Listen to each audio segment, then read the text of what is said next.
जय हिंद साथियों, आप सभी को स्वतंत्रता दिवस की शुभकामनाएं। यह रस्म अदायगी भी साल में 2 बार कर लेनी चाहिए। आप आज़ाद हों या कि ना हों, आज़ादी की बधाइयाँ ज़रूर बांट लेनी चाहिए। कहने को तो आज़ादी मिले 74 साल हो गए, लेकिन फैज़ अहमद फैज़ साहब का यह दर्द आज भी उतना ही मौजू है कि यह दाग दाग उजाला, ये शब गज़ीदा सहर, वो इंतज़ार था जिसका ये वो शहर तो नहीं।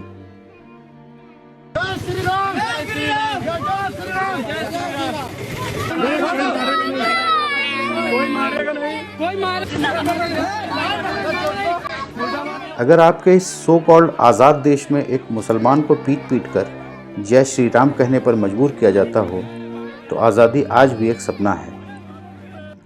आज संडे को 15 अगस्त पड़ गया तो लोग कहते हैं कि एक छुट्टी वेस्ट हो गई।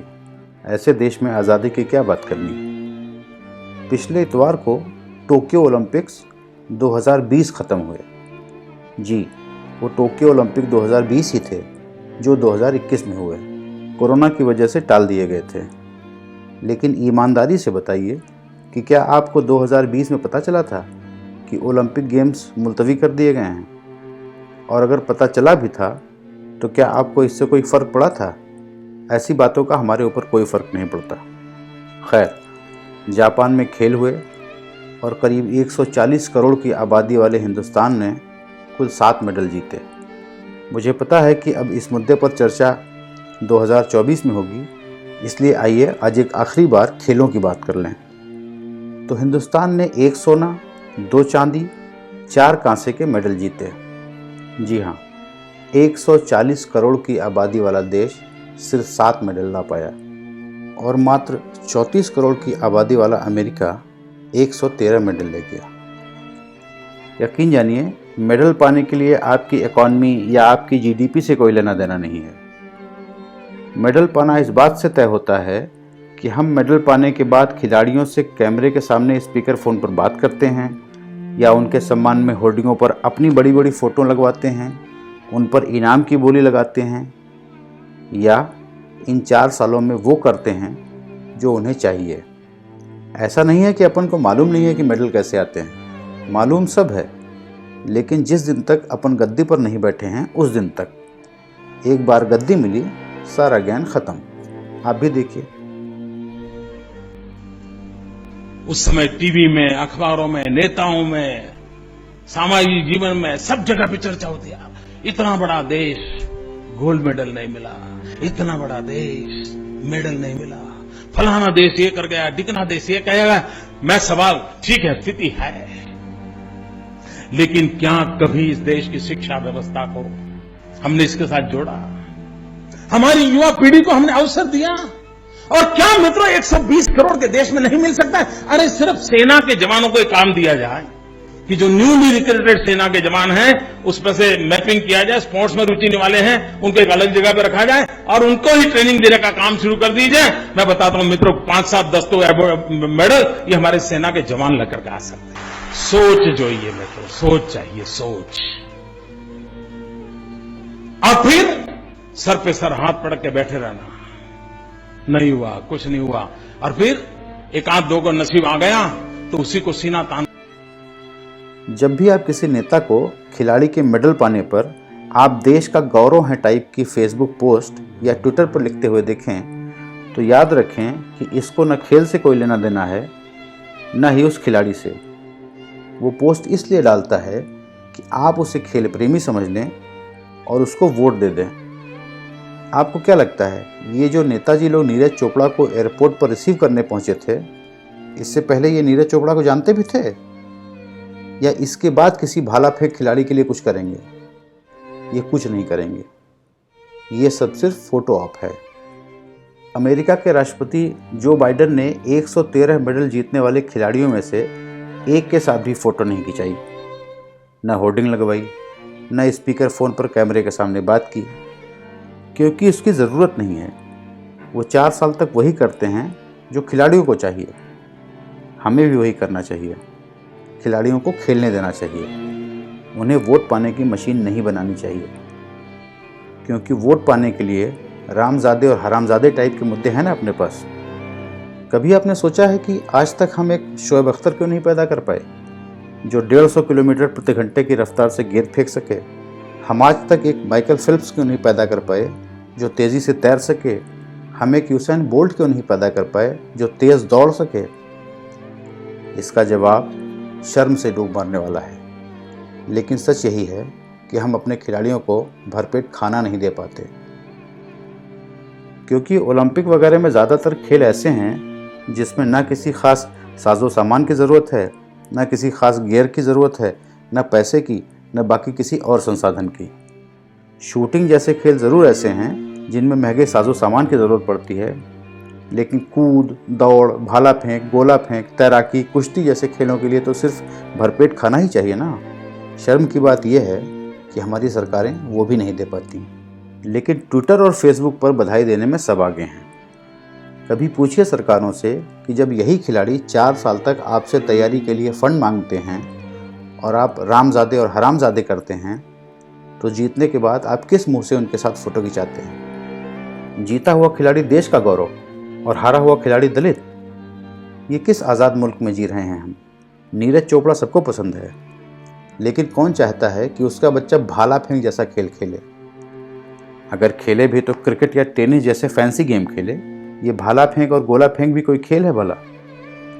और जो ज़्यादा बड़े देश प्रेमी हैं वो आजकल अपने बच्चों को गिटार या पियानो सिखाते हैं। बच्चे की संगीत में रुचि हो ना हो, लेकिन गिटार वगैरह ज़रा इमेज के साथ जाता है ना। लेकिन जो खेल खेलता है वह दलित और शोषित श्रेणी से ही आता है।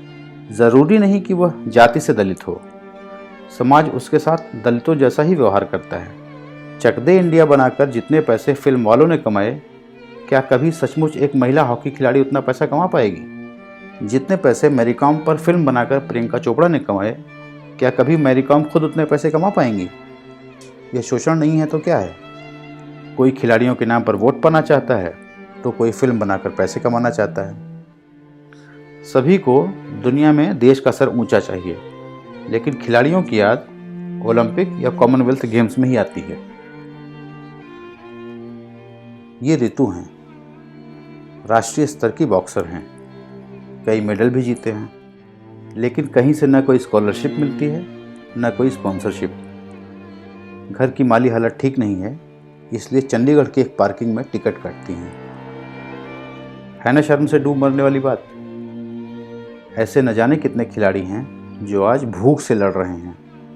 कभी कभी आपने भी सुना होगा कि फला खिलाड़ी अपना मेडल बेचकर अपनी भूख मिटा रहा है, तो कोई खिलाड़ी ठेला खोमचा लगाकर अपना घर चला रहा है। और हो भी क्यों ना, जब स्टेडियम्स में खिलाड़ियों की जगह नेताओं की मूर्तियां लगाई जाएंगी, जब स्टेडियम्स के नाम नेताओं के नाम पर रखे जाएंगे, तो असली खिलाड़ियों को तो अपने मेडल्स बेचने ही पड़ेंगे ना। मेजर ध्यानचंद का नाम तो सुना ही होगा आपने। किसको ऐतराज़ होता अगर उन्हें भारत रत्न दे दिया जाता? लेकिन बेचारे ध्यानचंद को भी सस्ते में निपटा दिया गया। एक पुराने पुरस्कार का नाम बदलकर उनके नाम पर कर दिया गया। यह जो खेल का खेल है ना, ये बड़ा ही निराला है।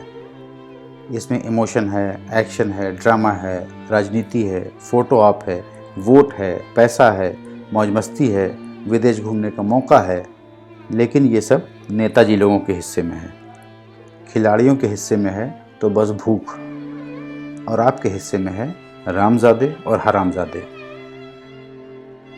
जिस देश की राष्ट्रीय समस्या यह हो कि राहुल गांधी का ट्विटर अकाउंट क्यों लॉक किया गया है, उस देश में अगर आप अभी तक ये वीडियो देख रहे हैं तो आप सच्चे खेल प्रेमी और सच्चे देश प्रेमी हैं। इसलिए आपसे आग्रह है कि इस वीडियो को लाइक करके शेयर कर दें और द पब्लिक इंडिया चैनल को सब्सक्राइब भी कर लें।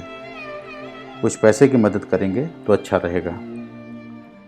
जाते जाते जावेद अख्तर साहब की एक नज़्म सुना रहा हूँ, आप भी सुनिए और समझिए कि ये खेल क्या है। जय हिंद। ये खेल क्या है?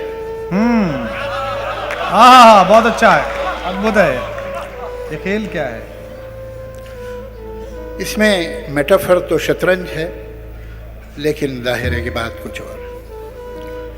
मेरे मुखालिफ ने चाल चल दी है और अब मेरी चाल के इंतजार में है, मगर मैं कब से सफेद खानों स्याह खानों में रखे काले सफेद मोहरों को देखता हूं, मैं सोचता हूं ये मोहरे क्या हैं। अगर मैं समझूं कि ये जो मोहरे हैं सिर्फ लकड़ी के हैं खिलौने, तो जीतना क्या है, हारना क्या है। न ये जरूरी न वो अहम है। अगर खुशी है न जीतने की न हारने का ही कोई गम है, तो खेल क्या है। मैं सोचता हूं जो खेलना है तो अपने दिन में यकीन कर लूं, ये मोहरे सचमुच के बादशाह हो वजीर, सचमुच के हैं प्यादे, और इनके आगे है दुश्मनों की वो फौज, रखती है जो कि मुझको तबाह करने के सारे मंसूबे सब इरादे। मगर मैं ऐसा जो मान भी लूं तो सोचता हूं ये खेल कब है। ये जंग है जिसको जीतना है, ये जंग है जिसमें सब है जायज। कोई ये कहता है जैसे मुझसे, ये जंग भी है ये खेल भी है। ये जंग है पर खिलाड़ियों की, ये खेल है जंग की तरह का। मैं सोचता हूं जो खेल है इसमें इस तरह का उसूल क्यों है कि कोई मोहरा रहे कि जाए, मगर जो है बादशाह उस पर कभी कोई आंच भी ना आए। मैं सोचता हूं जो खेल है इसमें इस तरह का उसूल क्यों है कि कोई मोहरा रहे कि जाए, मगर जो है बादशाह उस पर कभी कोई आंच भी ना आए। वजीर ही को है बस इजाजत कि जिस तरफ भी वो चाहे जाए। मैं सोचता हूं जो खेल है इसमें इस तरह का उसूल क्यों है, प्यादा जो अपने घर से निकले पलट के वापस न जाने पाए। मैं सोचता हूं अगर यही है उसूल तो फिर उसूल क्या है। अगर यही है ये खेल तो फिर ये खेल क्या है। मैं इन सवालों से जाने कब से उलझ रहा हूं। मेरे मुखालिफ ने चाल चल दी है और अब मेरी चाल के इंतजार में।